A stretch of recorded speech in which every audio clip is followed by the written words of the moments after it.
Shalom para pasangan muda dan profesional. Welcome to Master Plan Young Couples and Pro Online Service. Sebelum kita memulai ibadah online kita pada hari ini, ada beberapa pengumuman yang ingin saya sampaikan.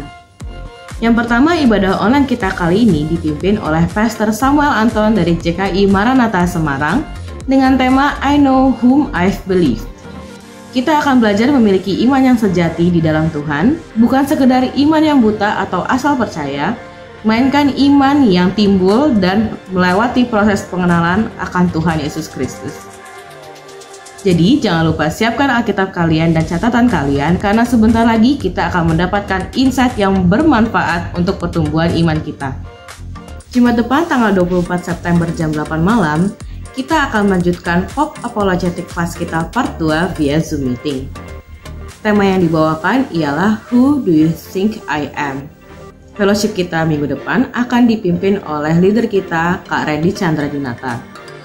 Kita akan sama-sama menggali lebih dalam keilahian Yesus Kristus dalam Injil Yohanes. Jadi pastikan teman-teman semuanya bergabung ya di fellowship kita minggu depan. Untuk teman-teman yang mau memberikan persembahan maupun persepuluhan, kalian bisa langsung scan barcode yang tertera di layar kalian, atau bisa juga langsung transfer ke rekening GBI Ebenezer.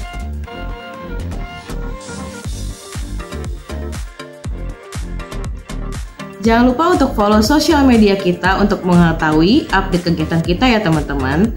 Ayo follow kita di Instagram @mpyoungandpro ya teman-teman. Mari kita siapkan hati kita untuk menyembah dan memuji Tuhan Yesus Kristus.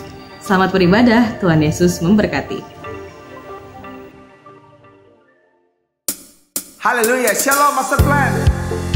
Mari dengan pujian pengagungan di hadapan Allah kita. Let's go! I close my eyes and colors fly. There's no hiding from your grace. I can't deny your heart of mine and its unrelenting chase. I was on the edge of deception, caught up in my own hesitation, until your love set over me. Whoa, so I let go and I let go. Show the love like supposed to be, and oasis here await us. All the freedom I'll ever need. Now I'm alive. Ooh la la, when I let go, then I found life. Ooh la la, when I let go, then I found life. Hey, la la la la la. When I let go, then I found life. The higher way is calling me to a life unlike before. The Father's heart is beckoning, and I can't resist no more. Let me in the way of devotion. I don't wanna get caught in the motion. My heart is all before you, Lord. Oh, so I let go and I let loose. Show me life like supposed to be, an oasis here await us. All the freedom I ever need. Now I'm alive. Ah la la, ooh la la, and I let go and I found life. Ooh la la, and I let go and I found life. Oh yeah, la la la la la. Oh, when I let go, then I found love. Yeah, everybody clap your hands together, come on. So I let go and I let loose. Show me love like it's supposed to be, an oasis here await us. All the freedom I ever need. Then I found life. Oh la la,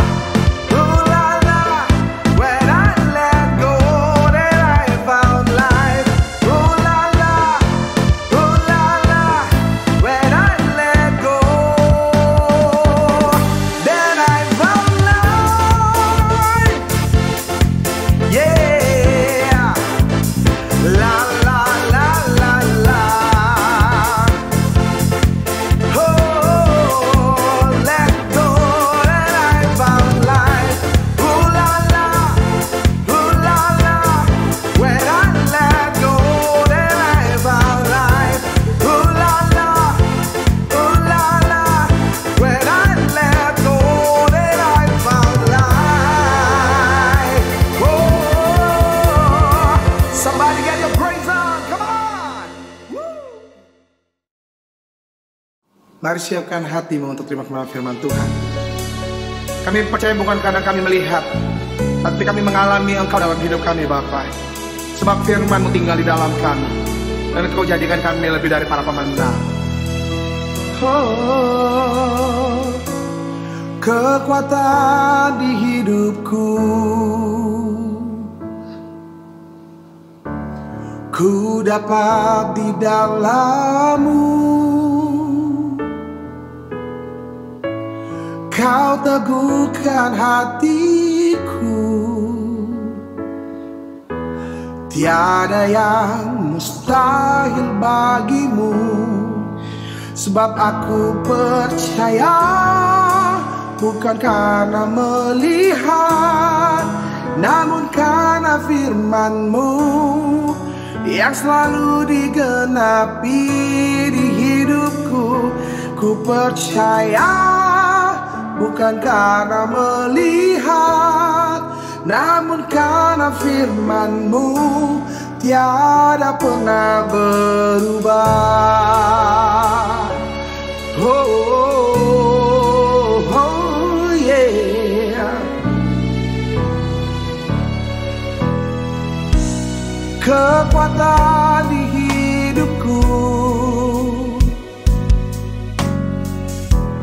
ku dapat di dalam-Mu. Kau teguhkan hatiku, tiada yang mustahil bagimu. Sebab aku percaya, bukan karena melihat, namun karena firman-Mu yang selalu digenapi di hidupku. Ku percaya, bukan karena melihat, namun karena firman-Mu tiada pernah berubah. Sebab aku percaya, bukan karena melihat, namun karena firman-Mu yang selalu digenapi di hidupku. Ku percaya, bukan karena melihat, namun karena firman-Mu tiada pernah berubah. Namun karena firman-Mu tiada pernah berubah. Namun karena firman-Mu tiada pernah berubah. Dulu, sekarang, dan selama-lamanya, tiada pernah berubah, selalu baru setiap pagi. Oh, imanku percaya, sebab Kau di dalamku. Thank you Lord, oh I love you Lord. Oh yeah, oh. Hai Master Plan Young Couples and Pro, apa kabar? Saya Pastor Samuel Anton dari JKI Maranatha Ungaran dan dari Unlimited Fire. Senang bisa menyapa rekan-rekan semuanya hari ini. Dan Pastor Randy, thank you so much for the friendship, thank you so much for the trust. Terima kasih, you guys doing great things in Jakarta. So, teman-teman, satu doa saya supaya kita semua baik-baik saja dan sehat-sehat saja. Stay safe and stay healthy. Nah, sebelum kita memulai, mari kita akan berdoa terlebih dahulu. Let's pray together. Tuhan, kami bersyukur untuk hari ini. Kami siap diperlengkapi, kami siap untuk diubahkan. Karena firman-Mu itu pelita bagi kaki kami dan terang bagi jalan-jalan kami. Kami siap Tuhan, kami mempunyai hati seorang murid untuk terus semakin hari semakin serupa dengan Engkau. Hanya di dalam nama Tuhan Yesus, kami berdoa dan mengucap syukur. Haleluya. Amin. Wow, amazing, luar biasa. Nah, teman-teman Master Plan Young Couples and Pro, hari ini saya diberikan tema yang bagi saya sangat powerful. Judulnya adalah I know whom I have believed. Saya tahu siapa yang saya percayai. Dan yang menarik di sini, perkataan ini bukan sekedar tema, bukan sekedar judul, tapi perkataan ini keluar dari seorang rasul yang luar biasa, namanya Rasul Paulus. Dan itu ada di dalam 2 Timotius 1 ayat ke-12. Saya akan bacakan. Demikianlah firman Tuhan. Itulah sebabnya aku menderita semuanya ini. Tetapi aku tidak malu.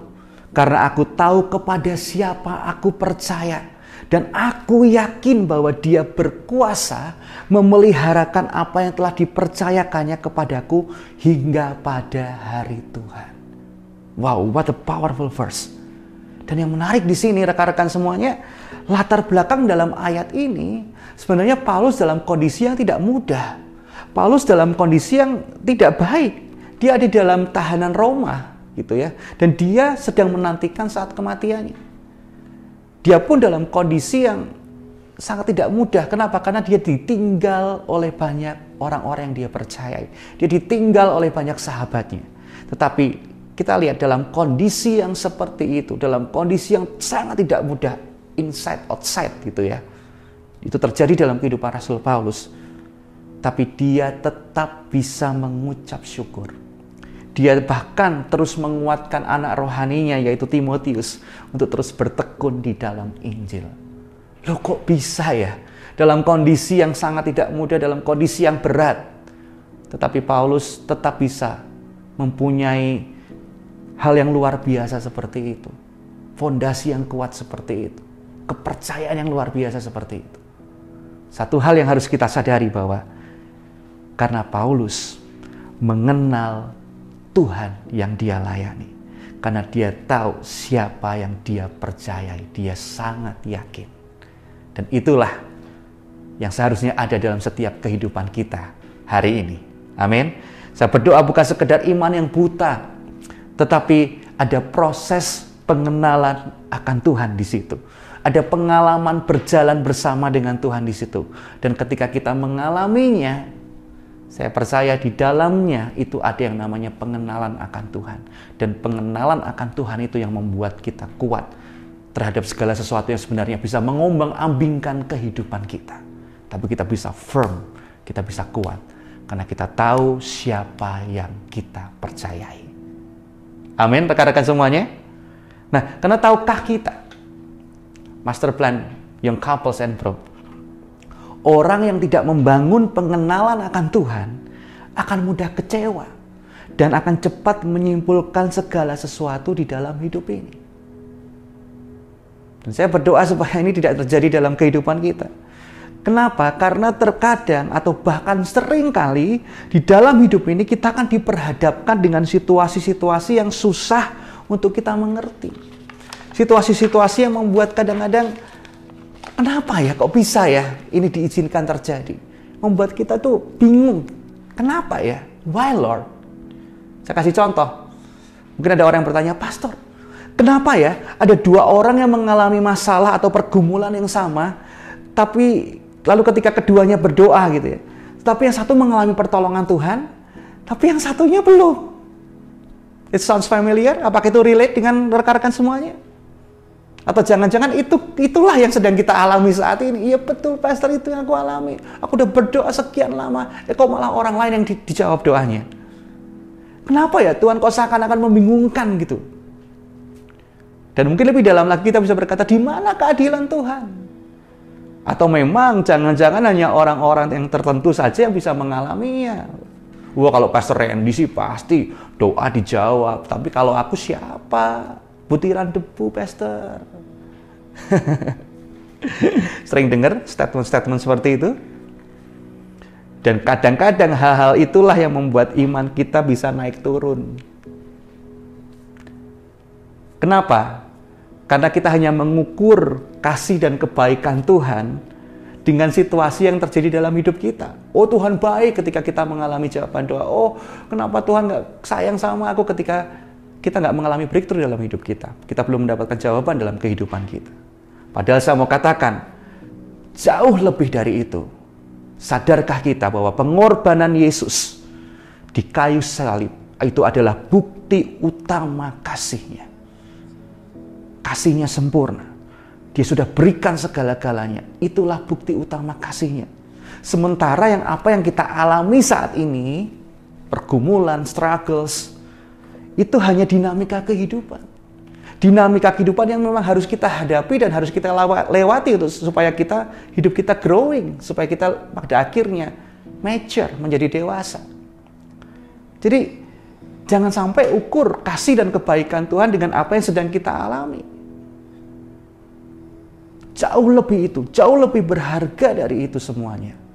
Kasih dan pengorbanan Yesus di kayu salib itu cukup bagi kita, menunjukkan bukti kasih-Nya kepada kita. Itu sempurna, kasih-Nya sempurna. Amin, Master Plan. Nah, lebih lagi, atau mungkin kita nggak habis pikir, terlebih di masa pandemi ini gitu ya. Loh, kok mereka mengalami pertolongan, Pastor? Sementara kami yang sudah sungguh-sungguh berdoa, sudah sungguh-sungguh berjuang semikian rupa tahun demi tahun, kok malah belum? Atau mungkin, loh, kenapa kami yang harus terpapar, Pastor? Kenapa yang sepertinya yang tidak ketat menjaga progres justru baik-baik saja gitu ya, kemana-mana nyantai-nyantai aja, baik-baik saja. Kok malah aku yang kena? It's not fair gitu ya. Belum lagi mungkin sahabat-sahabat kita yang mungkin sedang mengalami kedukaan. Mungkin keluarga kita, orang-orang terdekat kita dipanggil pulang. Saya mau katakan I feel you. Itu situasi yang sangat tidak mudah. Terlebih di masa-masa pandemi ini. Saya pun kehilangan kakak saya yang saya sangat kasihi.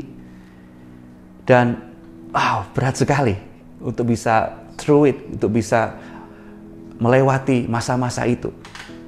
Tapi puji Tuhan, akhirnya kita sempat membuat lagu karya dari kakak saya, Lebih Dari Cukup, yang salah satunya juga dinyanyikan oleh Unlimited Fire.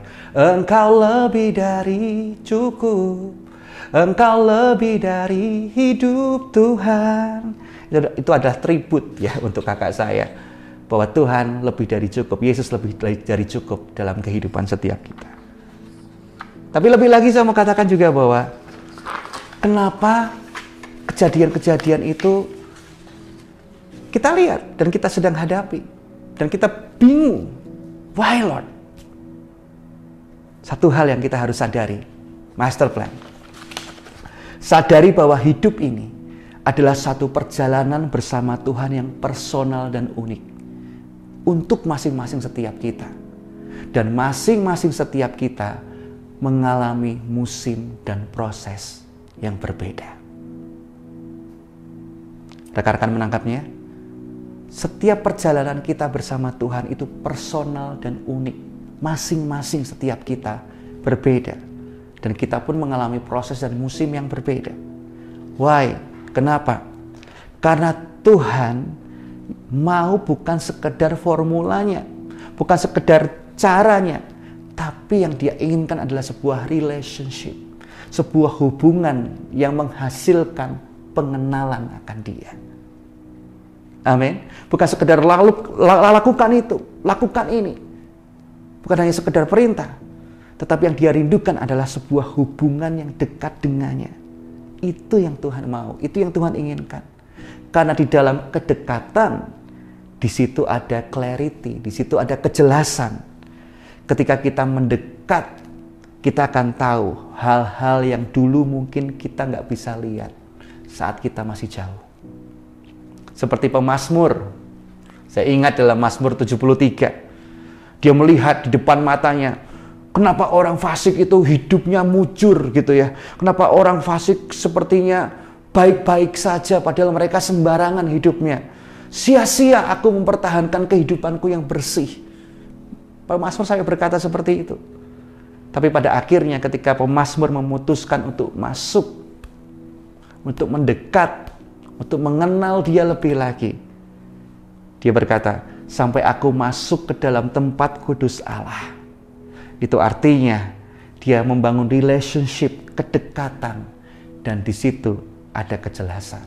Karena orang-orang fasik hidupnya tergelincir, tetapi orang benar hidupnya akan terus kuat dan ada kasih setia penyertaan Tuhan di dalamnya. Amin. Kita harus mengalami pengenalan akan Tuhan, mengalami kedalaman akan Dia. Kalau kita menyadari hal itu, maka cara pandang kita akan berubah dan hidup kita akan firm, akan kuat karena kita tahu siapa yang kita percayai. Amin. Dan orang-orang yang seperti ini pasti bukan orang-orang yang suka protes. Ya. Lalu membandingkan dirinya dengan orang lain. Kok kenapa kok aku nggak dapat jawaban doa? Kok kenapa dia mengalami? Oh kenapa? Orangnya nggak suka protes. Orangnya juga nggak akan suka mempertanyakan keadaan. Tapi mempercayai Tuhan dalam segala keadaan. Amin. Karena firman Tuhan di dalam Daniel 11 ayat 32b dikatakan, tetapi umat yang mengenal Allahnya akan tetap kuat dan bertindak. Dalam terjemahan VM dikatakan, tetapi mereka yang mengenal Allah dan menaatinya menjadi kuat. Wow. Jadi ini doa saya untuk setiap kita semua, supaya kita mengenal Dia lebih lagi dan menjadi kuat di dalam Dia. Nah, Master Plan Young Couples and Pro, ini waktunya kita mengambil keputusan untuk closer, untuk mendekat, untuk mengenal hatinya. Sampai pada akhirnya kita bisa berkata, saya tahu siapa yang saya percayai. Remember this, Tuhan, Dia adalah Tuhan yang adil. Tapi bukan berarti segala sesuatu yang kita terima, itu semuanya harus sama. Baik jawaban doa atau pertolongan atau pengalaman, semuanya uniform. Enggak. Walaupun Tuhan kita Tuhan yang adil, bukan berarti segala sesuatu yang kita semua terima, itu harus uniform. No. Karena Tuhan tahu masing-masing setiap kita. Tuhan tahu masing-masing yang terbaik untuk setiap kita. Dan semuanya kembali ke perjalanan kehidupan kita masing-masing. Nah, lalu Dia Tuhan yang penuh kasih. Percayalah, your life matters. Hidupmu itu berharga baginya. Berharga di matanya. Tapi, satu hal yang harus kita sadari, Tuhan pun dengan kasih-Nya melihat kita juga personal. Coba saya tayangkan sebuah gambar ya.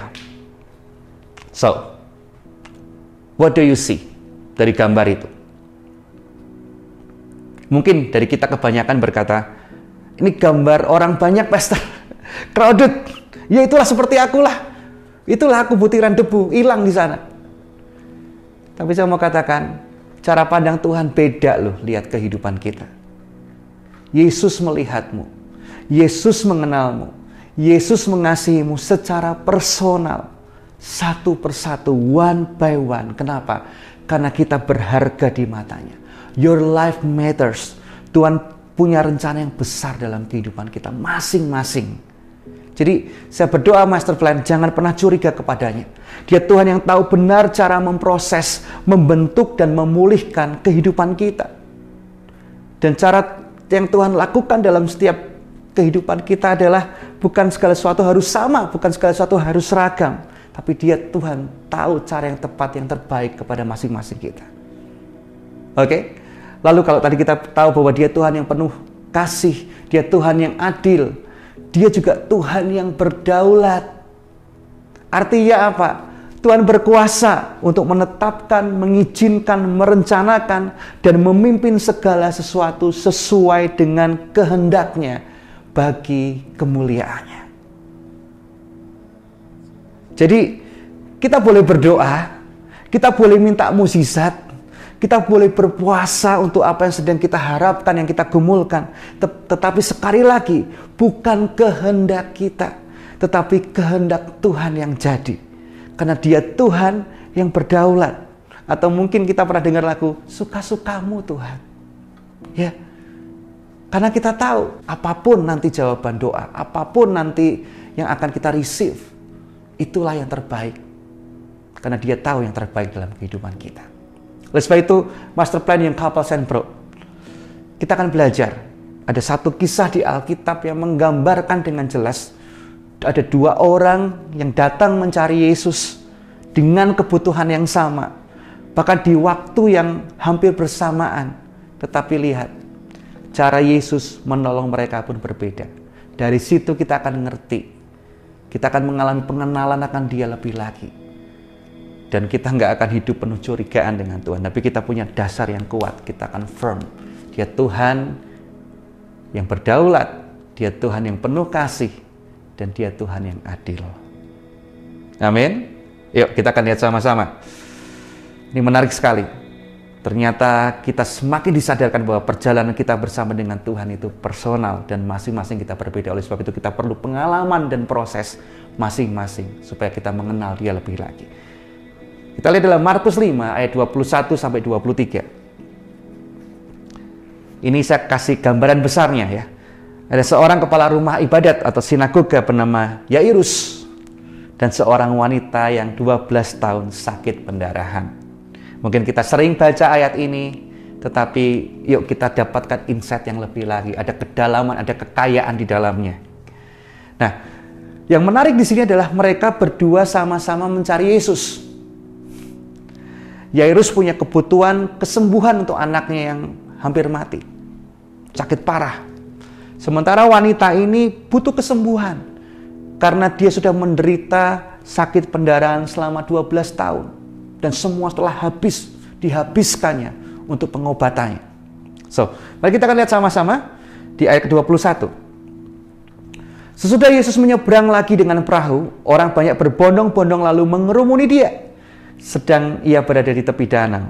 Ayat 22. Datanglah seorang kepala rumah ibadat yang bernama Yairus. Ketika ia melihat Yesus, tersungkurlah ia di depan kakinya dan memohon dengan sangat kepadanya. Anakku perempuan sedang sakit, hampir mati. Datanglah kiranya dan letakkanlah tanganmu atasnya, supaya ia selamat dan tetap hidup. Lalu ayat 24, lalu pergilah Yesus dengan orang itu. Orang banyak berbondong-bondong mengikuti Dia dan berdesak-desakan dekatnya. Ayat ke-52, ayat ke-25. Adalah di situ seorang perempuan yang sudah 12 tahun lamanya menderita pendarahan. Ia telah berulang-ulang diobati oleh berbagai tabib sehingga telah dihabiskannya semua yang ada padanya. Namun sama sekali tidak ada faedahnya. Malah sebaliknya keadaannya makin memburuk. Dia sesudah mendengar berita-berita tentang Yesus, maka di tengah-tengah orang banyak itu ia mendekati Yesus dari belakang dan menjamah jubahnya. Nah, master plan Young Couples and Pro. Apa yang wanita hadapi ini sangat tidak mudah. Mungkin anak Yairus mungkin baru mengalami beberapa waktu saja. Tetapi wanita ini sudah menderita selama 12 tahun. Can you imagine it? Bisa bayangin nggak gimana penderitaannya? Bayangkan saja ia berulang-ulang kali diobati. Dihabiskannya semua yang ada padanya. Tapi justru keadaannya makin memburuk. Itu yang terjadi. Tapi luar biasanya apa yang wanita ini lakukan adalah ia percaya. Ayat 28. Sebab katanya, asal ku jamah saja jubahnya, aku akan sembuh. Ayat ke-29, seketika itu juga berhentilah pendarahannya, dan ia merasa bahwa badannya sudah sembuh dari penyakitnya. Miracle happen. Wah. Nah, yang menarik adalah di zaman itu, segala sesuatu yang najis menyentuh yang kudus, maka yang kudus menjadi najis. Tetapi yang menarik, ini yang luar biasa. Yesus beda. Apapun yang disentuh Yesus, yang najis menjadi kudus, dan yang najis menjadi sembuh, menjadi tahir. Itulah Yesus. One touch from Jesus can change everything. Satu sentuhan dari Yesus akan mengubah segalanya, dan hidup setiap kita akan dipulihkan. Amin. Nah, yang menarik adalah ketika wanita itu mengalami kesembuhan dari dia menantikan 12 tahun dan akhirnya dia mendapatkan miracle. Tapi tunggu. Kita lupa ada Yairus di situ. Ya kan? Gimana coba kalau kita jadi posisi, bukan jadi posisi wanita itu, kita jadi posisinya Yairus. Apa yang Yairus alami itu juga tidak mudah. Bayangkan, dia berdoa agar anaknya mendapatkan kesembuhan, tetapi justru orang lain dulu yang mendapatkannya. Padahal dia yang minta duluan, ibaratnya seperti itu. Coba mari master plan kita renungkan, untuk kita mengalami pengenalan lebih lagi akan dia. Bagaimana respon kita jika melihat justru orang lain mendapatkan sesuatu yang sebenarnya sudah kita rindukan dan doakan sejak dulu. Apakah ini relate dengan rekan-rekan semuanya? Atau jangan-jangan itulah yang sedang teman-teman alami saat ini? Loh Tuhan, bukankah aku sudah sekian lama berdoa untuk keturunan? Kenapa orang lain yang justru mendapatkannya baru nikah? Sementara kami itu udah nikah 20 tahun loh Tuhan. Atau kami udah nikah 15 tahun loh Tuhan. Loh, bukankah aku sudah lama berdoa untuk kesembuhan ini? Tapi kenapa justru orang lain yang mendapatkannya? Aku udah tiap hari cari wajah-Mu loh Tuhan. Loh, bukanlah aku sudah lama bergumul tentang pekerjaan itu. Tapi kenapa justru orang lain yang mendapatkannya? Dia masih muda. Saya lebih banyak pengalamannya loh Tuhan. Padahal kita merasa lebih layak mendapatkannya dibanding orang-orang tersebut. Seperti Yairus, bisa saja dia berkata, Tuhan, aku ini kepala rumah ibadat loh. Aku abdikan diriku untuk melayani-Mu. Sementara wanita ini adalah wanita biasa. Bukankah seharusnya aku dulu yang didahulukan? Bisa saja dia berkata seperti itu. Dan itu yang membuat kita sering gak habis pikir. Tuhan, aku sudah melayani-Mu gitu. Aku sudah melayani-Mu. Aku aktif di master plan yang Couples and Pro. Aku mungkin pemain musik, aku worship leader, atau mungkin aku tim Satgas COVID-19 Tuhan. Atau aku pemimpin komsel di gereja. Di saat aku gak memikirkan diri sendiri, aku melayani Engkau. Tapi kenapa justru orang lain yang mendapatkan mujizat? Master plan yang Couple and Pro. Mungkin ada momen-momen di mana kita merasa terlewatkan. Betul tidak? Itu pun yang sedang dialami oleh Yairus. Bahkan belum selesai kegalauan hatinya, dia mendapatkan kabar terbaru dari keluarganya yang membuat semakin down. Mari kita akan lihat di ayat ke-35. Ketika Yesus masih berbicara, datanglah orang dari keluarga kepala rumah ibadat itu dan berkata, anakmu sudah mati. Apa perlunya lagi engkau menyusah-nyusahkan guru? Wow. Ayat ke-36, tetapi Yesus tidak menghiraukan perkataan mereka dan berkata kepada kepala rumah ibadat, jangan takut, percaya saja. Master plan yang Couple and Pro. Bagaimana respon kita jika kita melihat sesuatu yang terjadi dalam hidup ini justru sepertinya semakin tidak mudah atau kondisi kita semakin buruk? Pasti kan hati kita akan campur aduk. Itu juga yang dialami Yairus. Ketika dia mendengar kabar yang kok malah kondisinya semakin buruk. Kok kondisinya justru semakin seperti ini. Jauh dari apa yang kuharapkan. Jauh lebih buruk maksudnya. Tapi ingat ini. A crowded heart is the enemy of a victorious life. Hati yang gaduh adalah musuh dari kehidupan yang berkemenangan. Dan ini yang luar biasa dari Yairus. Tidak tertulis bahwa Yairus mulai mempertanyakan keputusan Yesus. Nggak gaduh hati. Tidak tertulis Yairus komplain dan marah. Yairus percaya hati dan karakter Yesus. Yairus sangat menghormati Yesus. Dan dia tahu bahwa keputusan apapun yang Yesus lakukan adalah yang terbaik. Dia tidak ngotot dengan cara pandang dirinya sendiri. Contohnya, bisa saja kan Yairus berkata, kenapa Yesus berlama-lama ngurusi wanita yang pendarahan itu? Wong dia 12 tahun aja bisa nahan sakit kok. Masakan beberapa waktu ini nggak bisa. Sementara anakku ini hampir mati, kondisi kritis, urgent. Kok malah dia dulu yang diurusin? Bisa kan Yairus berkata seperti itu? Tapi no, Yairus nggak berkata seperti itu. Tapi bukankah itu yang sering terjadi sama hidup kita? Kita ngotot, kita minta doa sama Tuhan, pray until something happen gitu ya. Bukan salah, itu bagus gitu. Tapi jangan sekedar pray until something happen. Don't just pray until something happen, but pray for God's direction. Itu jauh lebih penting. Jangan hanya berdoa sampai sesuatu terjadi, tapi berdoalah minta tuntunan Tuhan di situ. Jangan hanya berdoa sampai Tuhan mendengar, tapi dengarkanlah tuntunannya saat kita berdoa. Kenapa? Kan ironis ya, kalau kita ngotot, di depan kita ada pintu, kita ngotot, kita coba buka, dorong pintunya nggak bisa-bisa, sampai kita frustasi, kita marah, ini kenapa pintunya ketutup. Tapi ternyata kalau kita calm, tenang dulu, dan lihat directionnya, petunjuknya apa sih? Ternyata petunjuknya tulisannya geser. Oke, ternyata geser. Kan malu kan? Kan lelah kan? Kalau kita udah dorong nggak bisa-bisa, ternyata petunjuknya adalah geser. Jadi sangat penting untuk kita berpegang, bukan sekedar dengan kok kenapa kejadian seperti ini, tapi pada perkataan Tuhan, God's direction. Dan ini yang luar biasa. Yairus berpegang pada apa yang Yesus katakan dan arahkan. Dan Yesus berkata, jangan takut, percaya saja.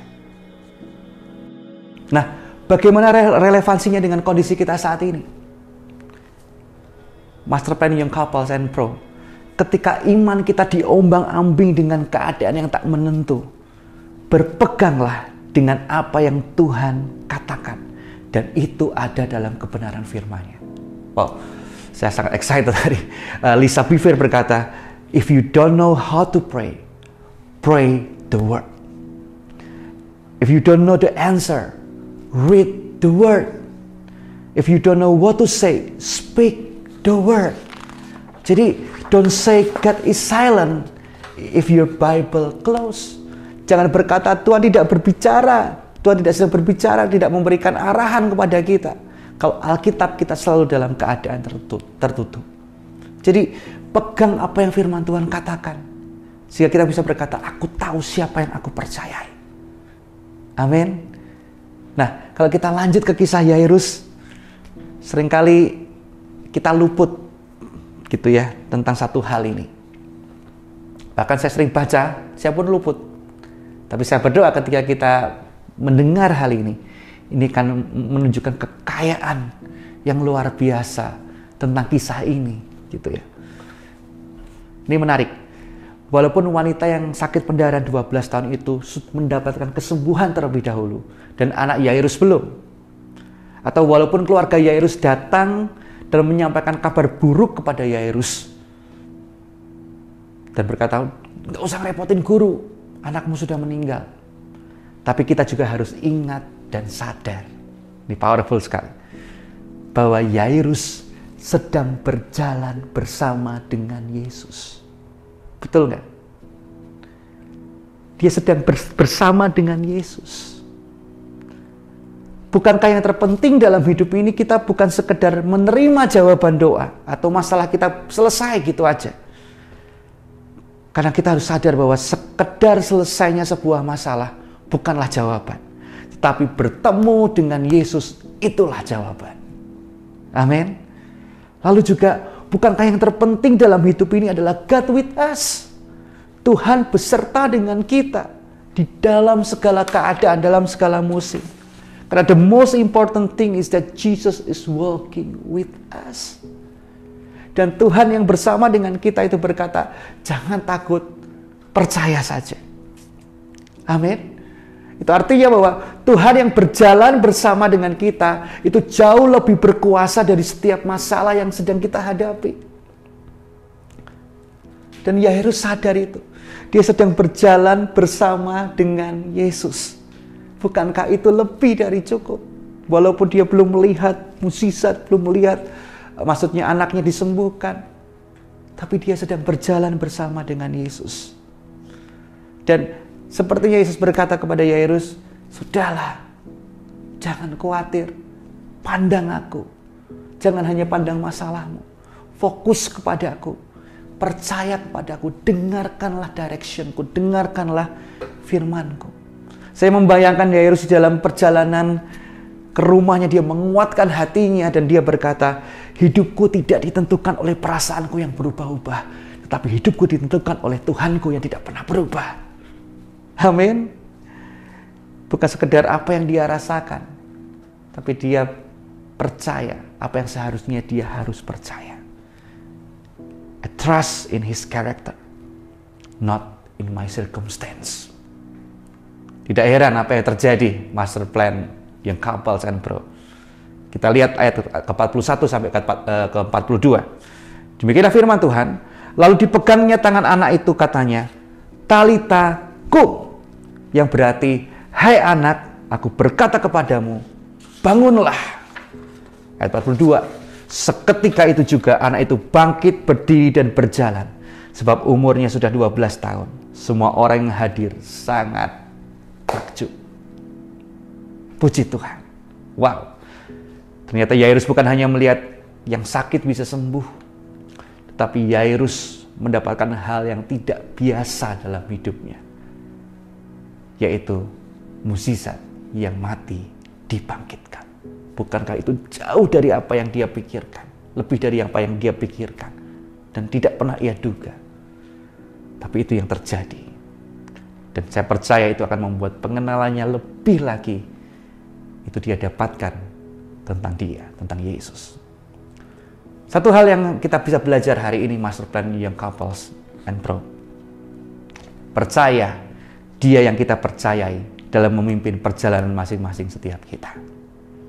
Ingat, dia Tuhan yang berdaulat. Tuhan tidak selalu menjanjikan mukjizat setiap hari dalam hidup kita. Namun Tuhan menjanjikan dia sekali-kali pun tidak pernah meninggalkan kita. Dan pada akhirnya semuanya disinergikan Tuhan untuk membawa kebaikan bagi orang yang mengasihinya. So, saya sangat diberkati dengan apa yang dikatakan oleh Pastor Stephen Furtick. Dia berkata, if you receive God's yes with praise, receive God's no with trust. God's timing is designed to teach you to trust. If you trust His promise, you have to trust His path. Ingat, cara Tuhan menolong anak Yairus dengan wanita yang pendarahan itu berbeda. Jadi yang perlu kita lakukan adalah percaya hati dan karakternya dalam memimpin masing-masing perjalanan setiap kita, personal.